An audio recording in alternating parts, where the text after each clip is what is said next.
reino Monera, que era o reino das bactérias, passou por reino Protoctista, passou por reino Fungi, passou por reino Plantia, ou seja, a gente passou por muita coisa.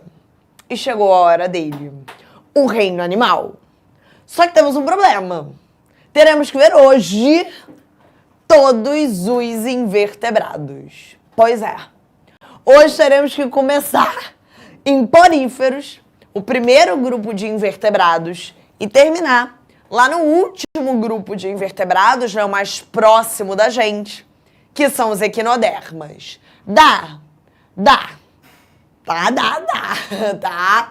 Mas é uma missão, não vou mentir, não vou chegar aqui dizendo que é tarefa simples, moleza não, porque não é, tá? Vai ser uma correria, porém, como eu já falei aqui várias vezes, teremos aí aulas de revisão na nossa reta final. E é claro que eu vou priorizar essas aulas que foram mais corridas ao longo do ano. Gente, dá uma assentada no conteúdo. Respira fundo, oxigena o cérebro e vambora olhar todos os animais invertebrados. Começando, como eu falei com vocês, pelo primeiro filo, que é o filo dos poríferos. A galera que recebe esse nome porque tem o corpo perfurado por poros. Se apega, gente, sempre a essas principais características. Você não tem que ser um grande conhecedor dos animais invertebrados, mas você tem que ter ali uma noção de cada filo. Então, porífero por quê? Porque são os animais que têm o corpo perfurado por poros. São as esponjas, né? Que muita gente aqui com certeza chama de esponjas do mar, né? A maioria das esponjas, de fato, é marinha, tá, gente? Mas existem esponjas de água doce. Então, o certo é você falar só esponja. Se você olhar o corpinho de uma esponja, você vai ver que ele é todo perfuradinho por poros. Por isso, esses animais são chamados de poríferos. São animais sésseis, né? Você nunca vai ver uma esponja andando por aí. São animais que sempre ficam fixos ali no substrato, né? E são animais que a gente considera parazoários. O que isso quer dizer? As esponjas, elas vão ser formadas por diferentes células, tá? Existem várias células diferentes com funções diferentes no corpinho de uma esponja. Mas essas células, elas não se organizam em órgãos, em tecidos, em sistemas. São animais, gente, extremamente simples. Eles têm ali diferentes células para cumprir diferentes funções, mas elas não formam ali tecidos, órgãos e sistemas que nem as células formam no nosso corpo. Na verdade, gente, quando a gente pega ali o corpinho de uma esponja, a gente tem que é um grande tubo de circulação de água. Basicamente, como é que funciona ali a estrutura de uma esponja? Lembra que a gente viu que o corpinho era todo perfurado por poros?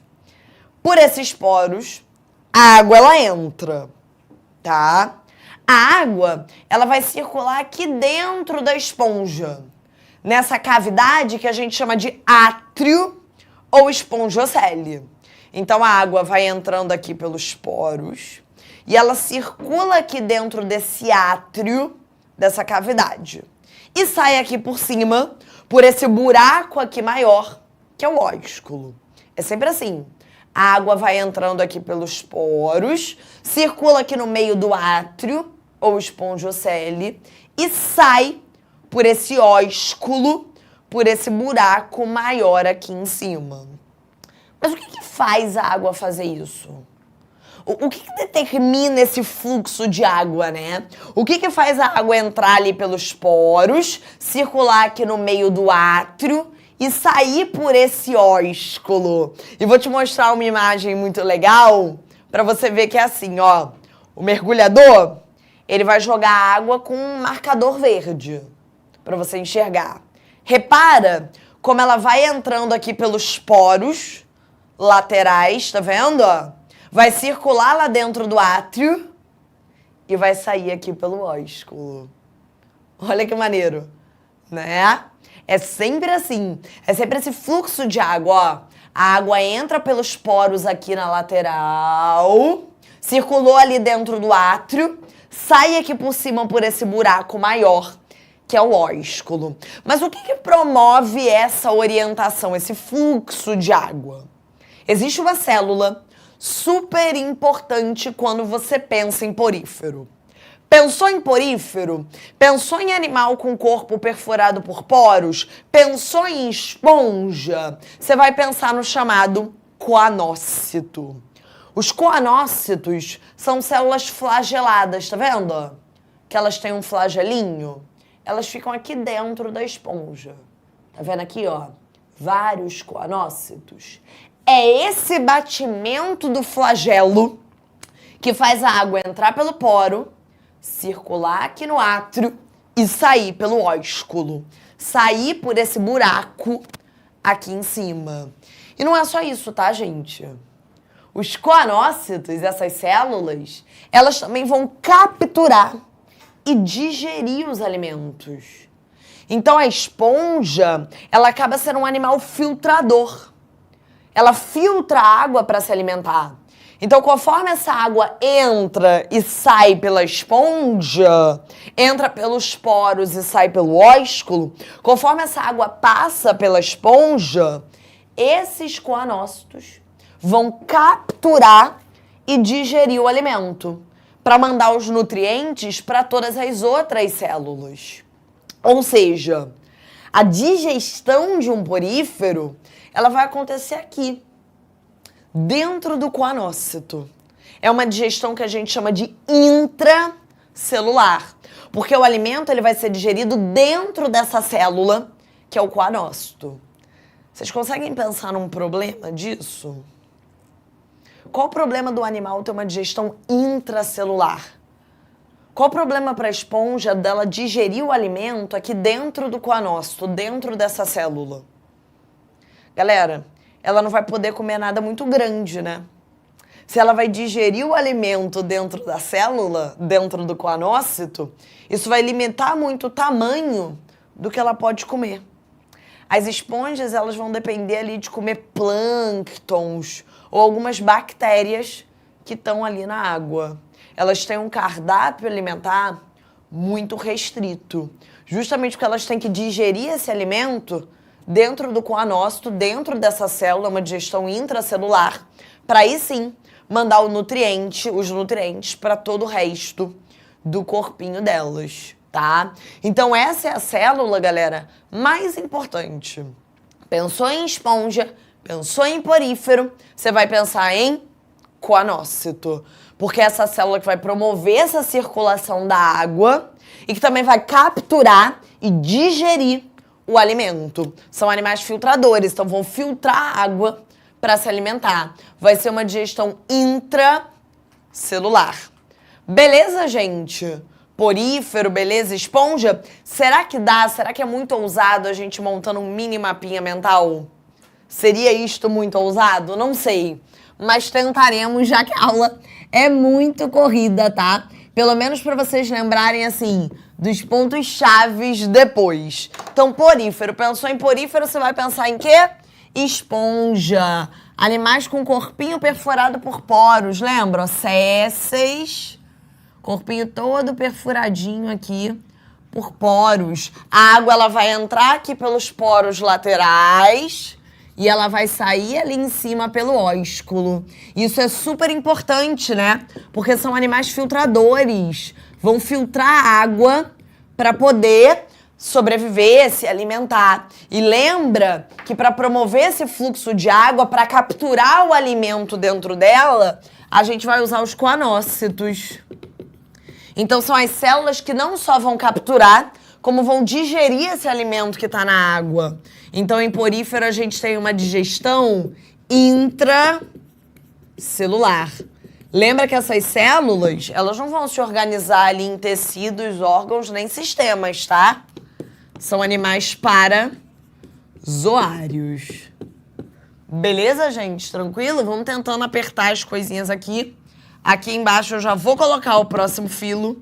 Eu já vou colocar logo os quinidários. Vamos torcer para dar tudo nesse quadro. Vem comigo, tá? Beleza, pensei em porífero, pensei em esponja, pensei em quinidário, pensei em quem? Existem dois principais tipos de quinidários. As medusas, que são os quinidários que são capazes de se movimentar, tipo as águas-vivas e as caravelas. E os pólipos, que são os quinidários que são fixos, né? Que são sésseis, tipo corais e anêmonas do mar. Todos esses animais fazem parte do grupo dos quinidários. A partir de agora, gente, todo mundo é metazoário. A partir de agora, todo mundo vai formar tecidos, órgãos e sistemas. A gente está trabalhando com animais a partir de agora que são metazoários. Todo mundo agora vai ter tecido, vai ter órgão, vai ter sistema. Beleza? Quando a gente olha o corpinho de um quinidário, seja um pólipo ou uma medusa, seja ele fixo ou móvel, a gente vai ver que a gente consegue dividir o corpinho desse quinidário como se fosse uma pizza, né? Em várias partes iguais.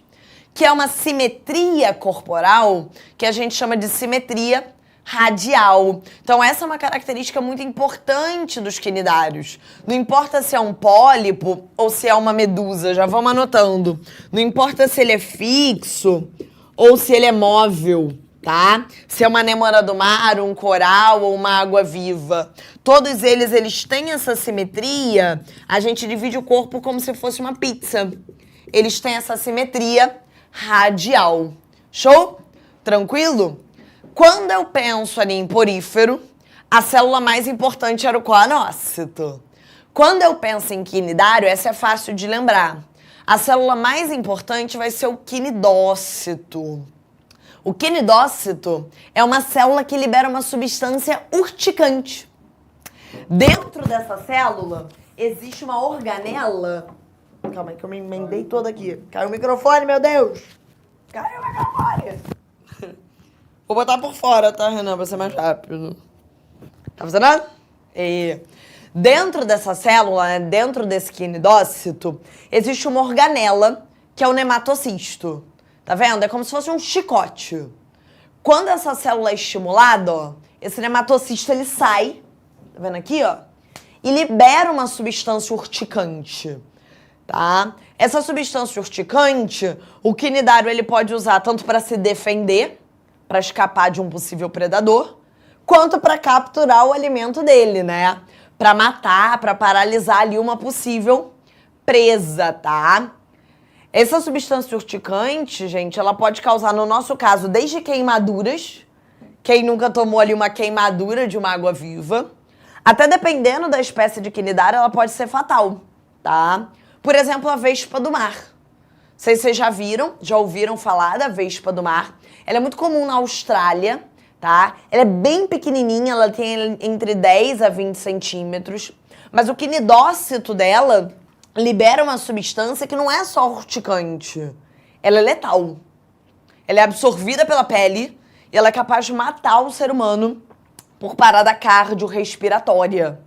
Então, as regiões, por exemplo, que tem esse tipo de vespa do mar, né? Que tem esse tipo de quinidário, elas têm até um alerta para avisar os banhistas. Porque nesse caso, não é nem que a substância vai só te queimar.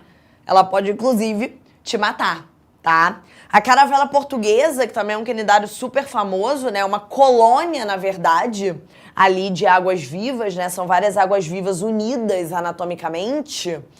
Ela provoca, né, a substância urticante dela provoca queimaduras gravíssimas. Ela não mata, mas é uma queimadura bem, bem grave. Então, só para vocês perceberem que todo quinidário tem essa célula, que é o quinidócito, né? Vamos anotar aqui pra gente não esquecer. Que, dependendo da espécie, ela pode liberar ali uma substância urticante que queima, até causa queimaduras mais graves ou até mesmo pode te matar, tá? É o primeiro animal onde aparecem sistemas. Toda vez que um sistema aparece pela primeira vez, galera, a gente tem que ficar ligado nisso. É o primeiro animal onde aparece sistema digestório. Pela primeira vez aparece um sistema digestório. Mas toma cuidado, que é um sistema digestório incompleto. Quando a gente olha um quinidário, seja pólipo ou medusa, ele só tem a boca, não tem ânus. Qual o problema, gente, do sistema digestório ele ser incompleto? Qual o problema do animal ele só ter a boca? A comida entra pela boca, mas os restos saem pela boca também. Então você tem a mistura do alimento com os restos da digestão. Mas é a primeira vez que aparece um sistema digestório. Também aparece pela primeira vez aqui um sistema nervoso. É um sistema nervoso, gente, que são vários neurônios espalhados. Não tem uma concentração de neurônios. São vários neurônios espalhados pelo corpo, que é o que a gente chama de sistema nervoso difuso. Mas é a primeira vez que aparece sistema digestório, é a primeira vez que aparece sistema nervoso. Mesmo o sistema digestório sendo incompleto, só com a boca, mesmo o sistema nervoso sendo difuso. É bom lembrar. Seguimos para o grupo dos vermes, os eumintos. Agora a gente vai falar de dois animais, vou puxar para cá, Renan, muito importantes. Os plateumintos e os nemateumintos. Ou seja, os dois grupos de eumintos, os dois grupos de vermes. Qual a diferença de um plateuminto para um nemateuminto, tá? Os plateumintos, galera, são os vermes achatados.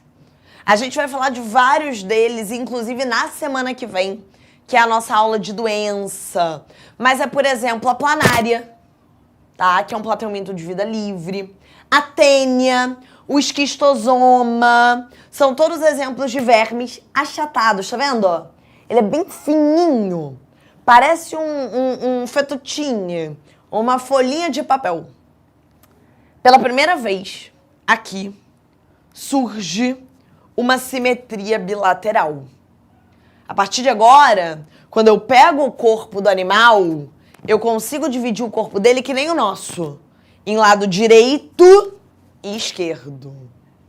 Qual a vantagem disso? Qual a vantagem de eu ter uma simetria bilateral? Qual a vantagem de, a partir de agora, eu dividir o corpo em lado direito e esquerdo? Não ter mais aquela simetria radial, como se fosse uma pizza. Com a simetria bilateral, gente, surge uma cabeça, uma cefalização.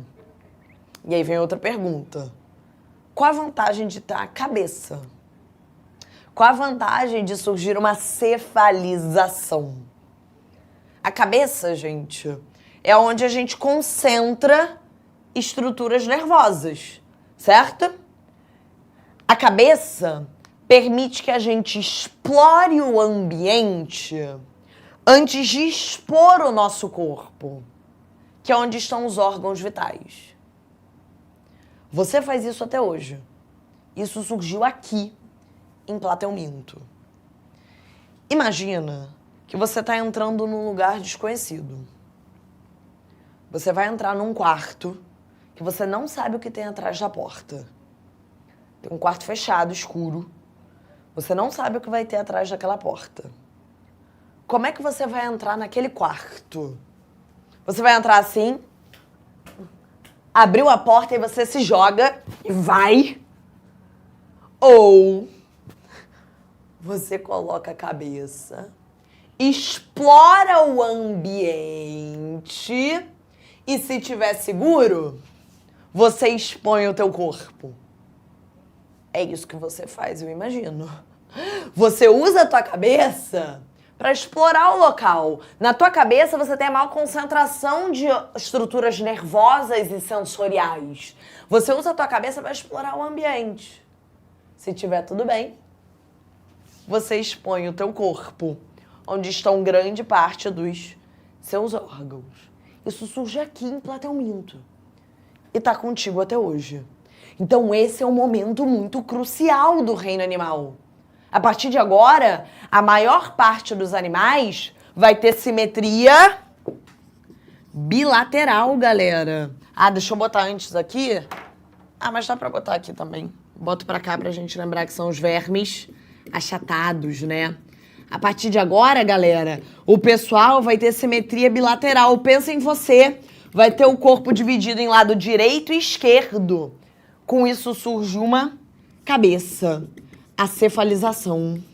Eu começo a explorar o ambiente antes de expor o meu corpo. E isso muda, galera, o meu sistema nervoso. Agora que eu tenho uma cabeça, os meus neurônios vão estar concentrados aqui, na cabeça. É na cabeça que eu vou ter a maior concentração de neurônios. Ainda não existe um cérebro que nem o nosso. Essa concentração de neurônios que tem aqui na cabecinha, a gente vai chamar de gânglios. Um dia isso vai ser um cérebro, mas ainda não é. Não é um cérebro igual ao nosso, mas já é um princípio, né? É uma concentraçãozinha de neurônios aqui na região da cabeça. Esse é o famoso sistema nervoso ganglionar. E galera, durante muito tempo, esse vai ser o sistema nervoso, tá? Vocês vão ver que praticamente até o final da aula de hoje, todo mundo vai seguir com esse sistema nervoso ganglionar. Todo mundo vai ter cabeça. Eu vou ter uma concentração de neurônios aqui na cabeça, que a gente chama de gânglios. Então eu vou ter um sistema nervoso ganglionar, beleza? Ainda tem sistema digestório incompleto. Então eu ainda tenho só a boca. Lembra do problema de ter sistema digestório incompleto? Qual o problema de só ter a boca? O alimento entra pela boca e os restos saem pela boca também. Eu misturo alimento com restos da minha digestão, tá? E aqui aparece pela primeira vez o sistema excretor, tá? Pela primeira vez aparece um sistema excretor, que é um sistema excretor feito por células chamadas de células flama. É um sistema excretor ainda bem rudimentar, tá, gente? Nem parece com nada com o rim, mas tem essas células flama para excretar ali, jogar para fora os excretas, beleza? Platelminto é o verme achatado, nematelmintos são os vermes cilíndricos. Semana que vem vamos falar muito desses vermes cilíndricos. Vamos falar, por exemplo, das lombrigas, tá? Vamos falar aqui de lombriga. Vamos voltar nesses vermes cilíndricos, tá? Então dá uma olhadinha, ó. É tudo verme, mas olha como o platelminto ele é achatadinho. É tipo um fettuccine mesmo, sabe? Uma folhinha de papel. Nematelminto não. O nematelminto, ele parece um espaguete. Ele é um verme cilíndrico. E é cilíndrico, gente, porque dentro ali do corpinho tem uma cavidade. Não é mais achatado. Ali dentro tem uma cavidade.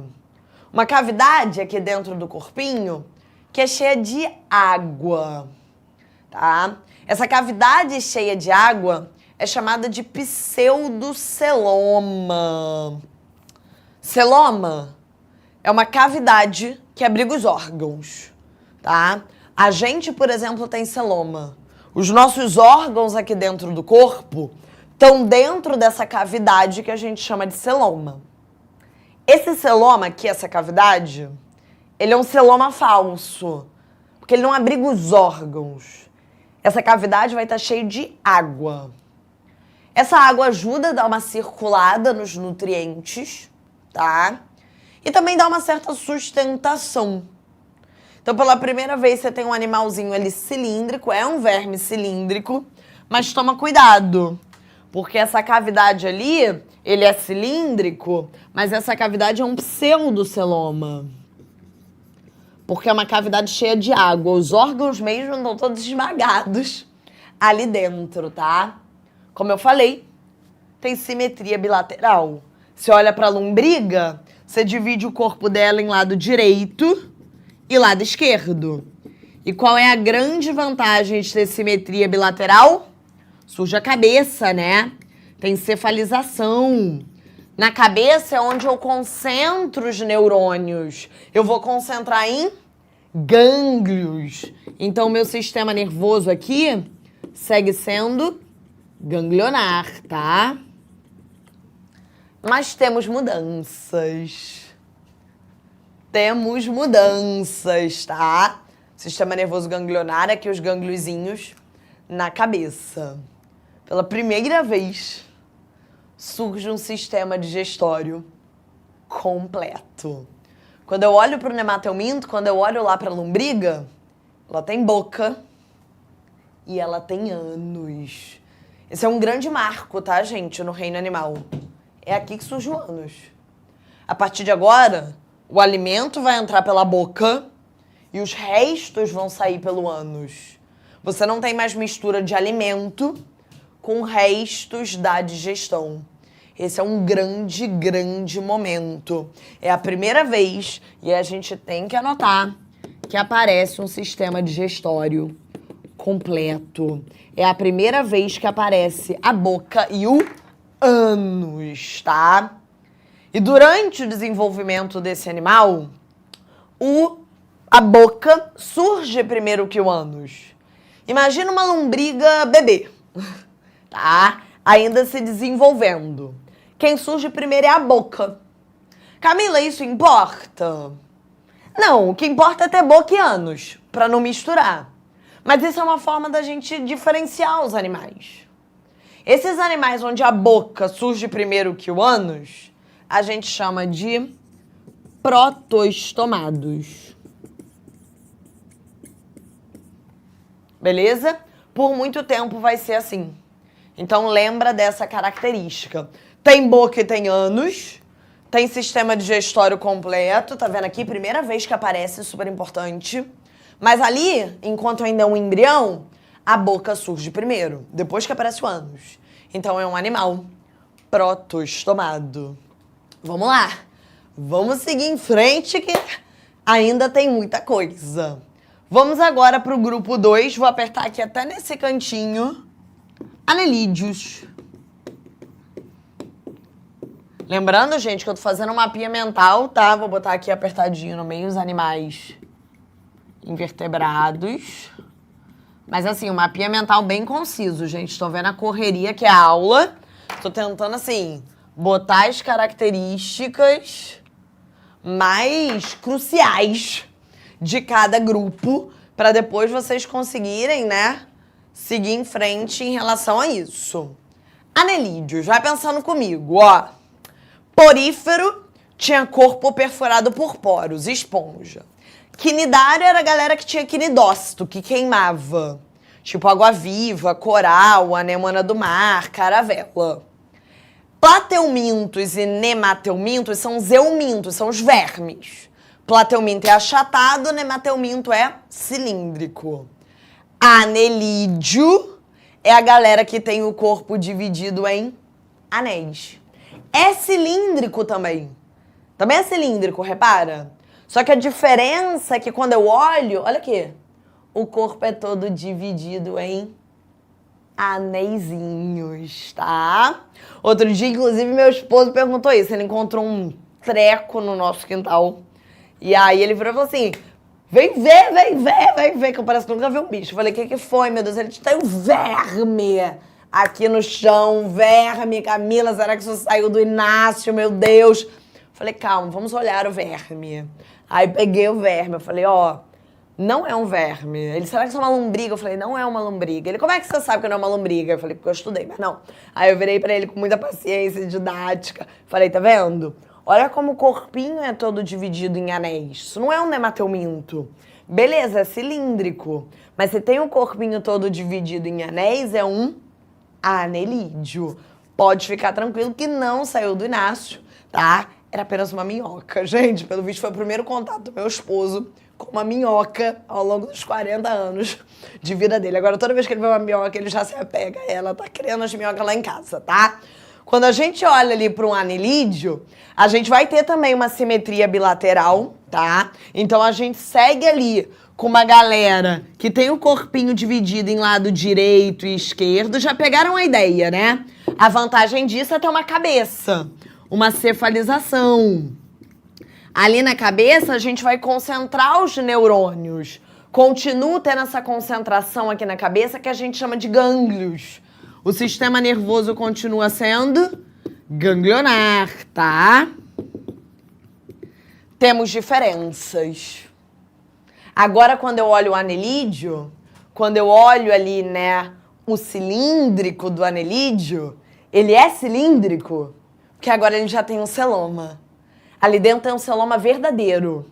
Os órgãos estão dentro dessa cavidade chamada de celoma. Então, em Nemateuminto, esse celoma era cheio de água. Por isso que era pseudoceloma.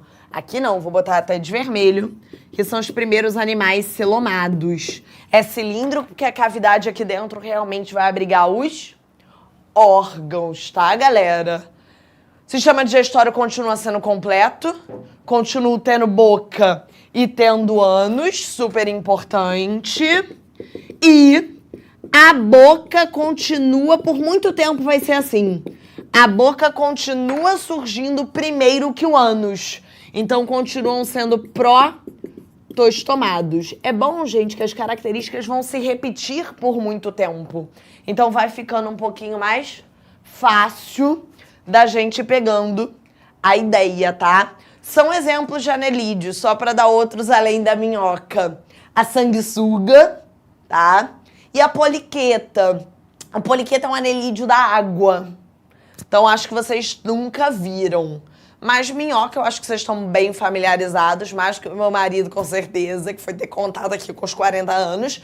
E sanguessuga, acho que todo mundo já ouviu falar. Repara que tem um corpinho também, todo divididinho em anéis, que nem a minhoca e que nem a poliqueta, beleza, gente? Vamos para eles, os moluscos. Repara, gente, como os nomes... Vou tentar botar aqui molusco. Na verdade, vou botar mais pra cima, né? Que aquele espaço ali não vai me ajudar de nada. Ah, meu Deus, será que vai dar tudo aqui nesse mapinha? Vamos tentar apertar. Anelídeo é a galera que tem um corpinho dividido em anéis, beleza. Moluscos, a galera que tem um corpinho mole, tá? Pensa, por exemplo, num caracol. Pensa, por exemplo, num caramujo, numa lesma, num polvo, numa lula, galera que tem um corpinho mole. E não é só isso. É um corpinho que ele é dividido de uma forma muito específica, tá?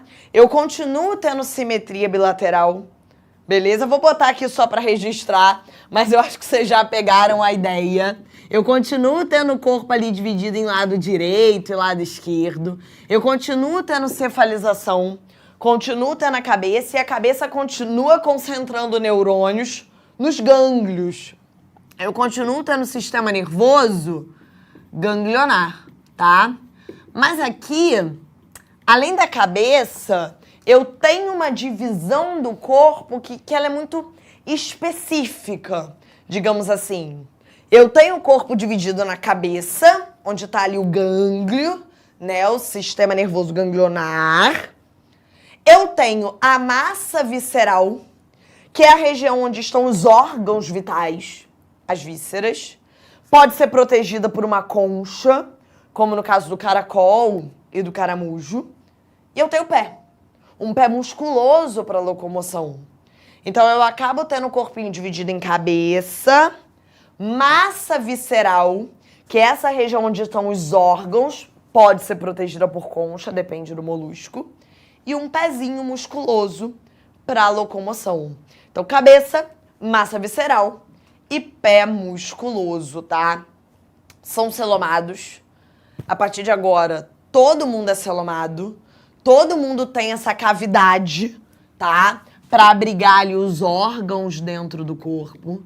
tem sistema digestório completo. A partir de agora, todo mundo vai ter lá boca e ânus, tá? A boca continua surgindo primeiro, então também são protostomados, tá?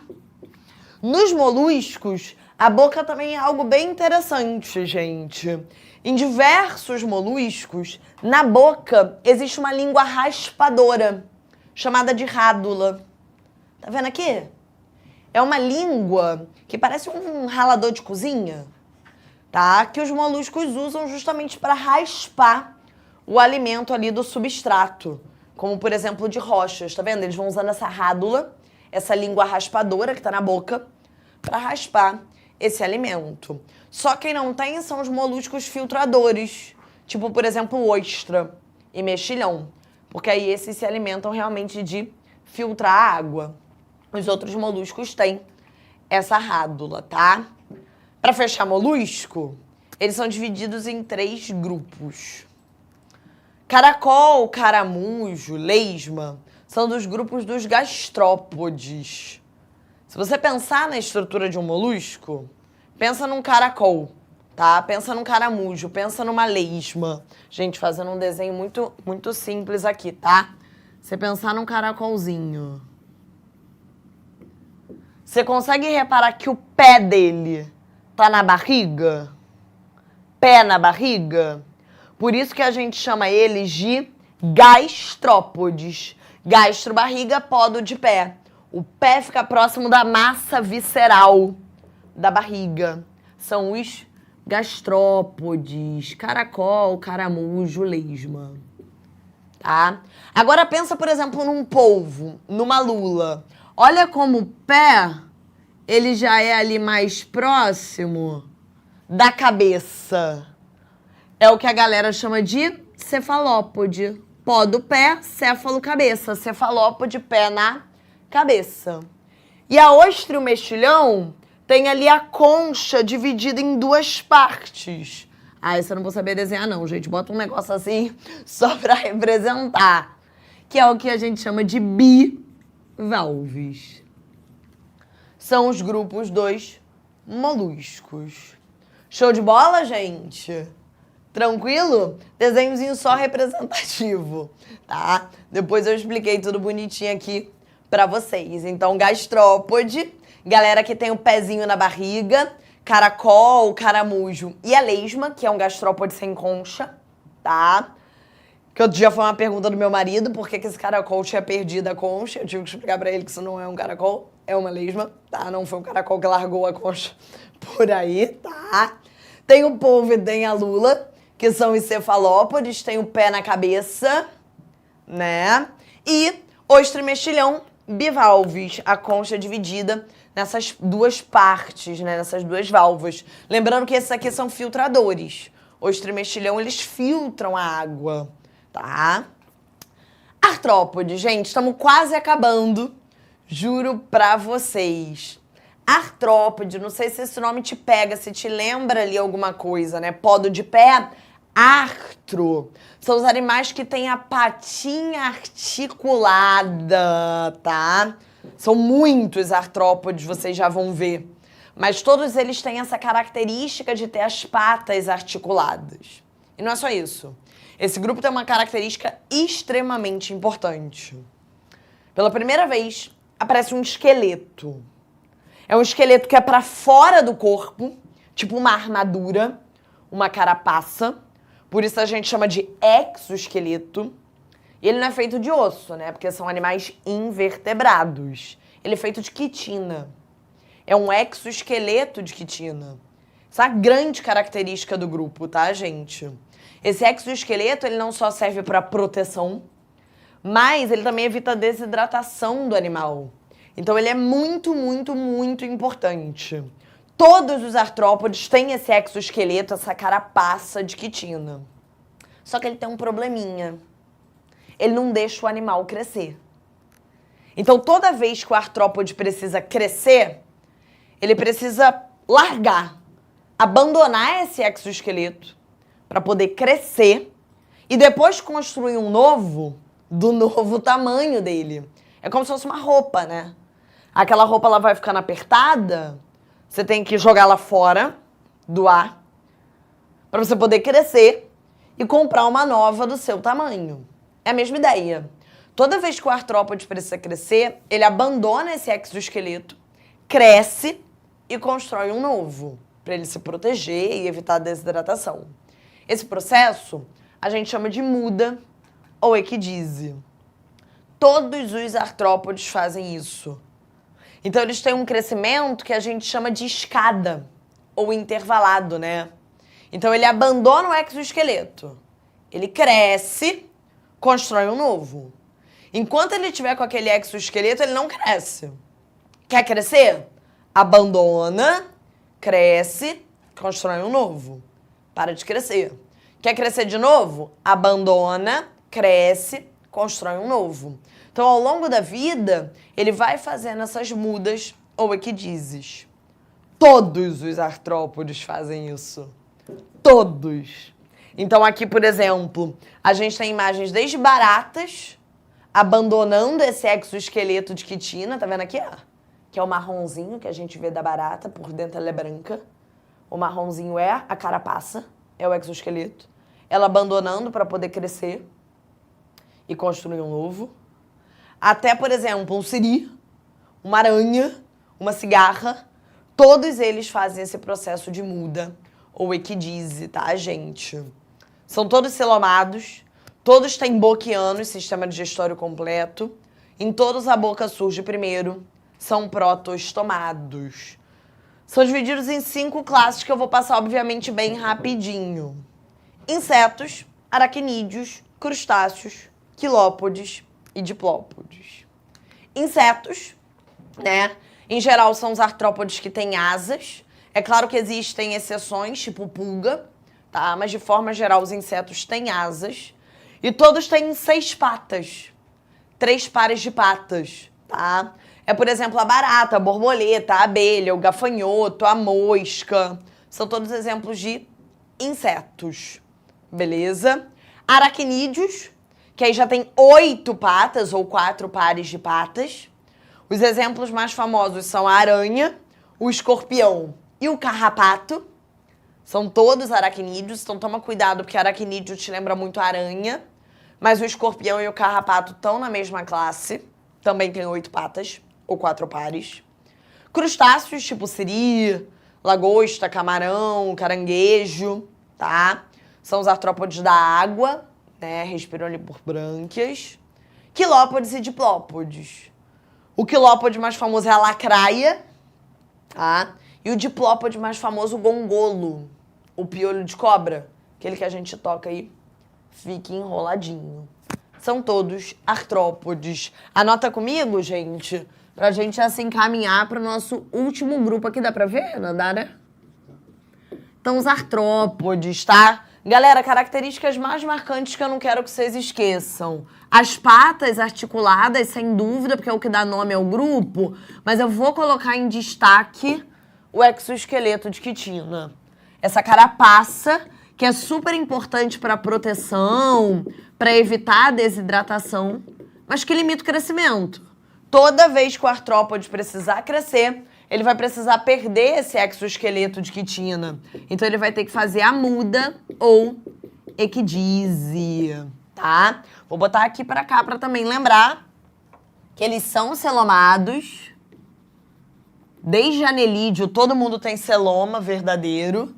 Sistema digestório é completo, tem boca, tem ânus. A boca segue surgindo primeiro. Vamos apertar para cá. Então, eles seguem sendo protostomados. Beleza? Continuam tendo sistema nervoso ganglionar, tá? Então, se você quiser apertar aí no seu mapinha, também dá. Para fechar e fechar a nossa aula, né? Essa loucura que foi na aula de hoje, os equinodermas. Joga pra cá, Renan, pra mim. Tá? O último filo dos animais invertebrados, tá? É o grupo da estrela do mar, do ouriço do mar, da bolacha da praia, do pepino do mar, né? Um grupo super famoso e, por incrível que pareça, o grupo mais perto da gente. Sim, por incrível que pareça, você é muito parecido com uma estrela do mar. Camila, como se isso aqui é invertebrado? 2 características que as questões vão te cobrar. Primeiro grupo que, assim como a gente, tem um esqueleto para dentro do corpo. É um esqueleto feito de osso? Não, porque são invertebrados. É um esqueleto feito de calcário, mas ele é interno. É o primeiro grupo, gente, que assim como você, tem um endoesqueleto. Um esqueleto interno, tá? E, pela primeira vez, é um grupo que tem sistema digestório completo, beleza, com boca e ânus. Mas pela primeira vez, o ânus surge primeiro que a boca. Assim como você, veremos daqui a 2 semanas, os equinodermas são deuteroestomados. Gente, isso é muito importante. Você também tem esqueleto interno. O teu ânus também surgiu primeiro que a tua boca. São 2 características que eles compartilham com a gente, com o nosso filo. Então, apesar deles serem tão afastados, eles também são muito próximos, tá? É uma galera que também é celomada, beleza? E tem uma coisa que é muito curiosa dos equinodermas. Eles acabam tendo um sistema que meio que substitui tudo. Um sistema de canais de água que acaba funcionando para locomoção, alimentação, circulação de nutrientes, que é o sistema ambulacrário. Então, meio que com esse único sistema, eles acabam substituindo vários outros. Então, acaba sendo, eu vou botar aqui, como uma característica muito importante desse filo, tá? E vou botar o celoma aqui, para vocês não esquecerem. Beleza, galera? Tranquilo? Atrasamos um pouquinho, né? Não tinha muito... Ah, deixa o pessoal printar. Boa, Renan. Tira o print aí muito rapidinho, gente. Já printou, Renan, joga pra cá. Porque atrasamos um pouquinho. Era muita coisa pra falar na aula de hoje. Mas espero que vocês tenham pegado a essência, espero que vocês tenham gostado do mapa mental. Semana que vem, doenças, para depois a gente seguir invertebrados. Beijo, tchau! Assista nossas aulas a hora que você quiser. Vem com o Pro, o cursinho online que mais aprova no Enem. Assine em proenem.com.br.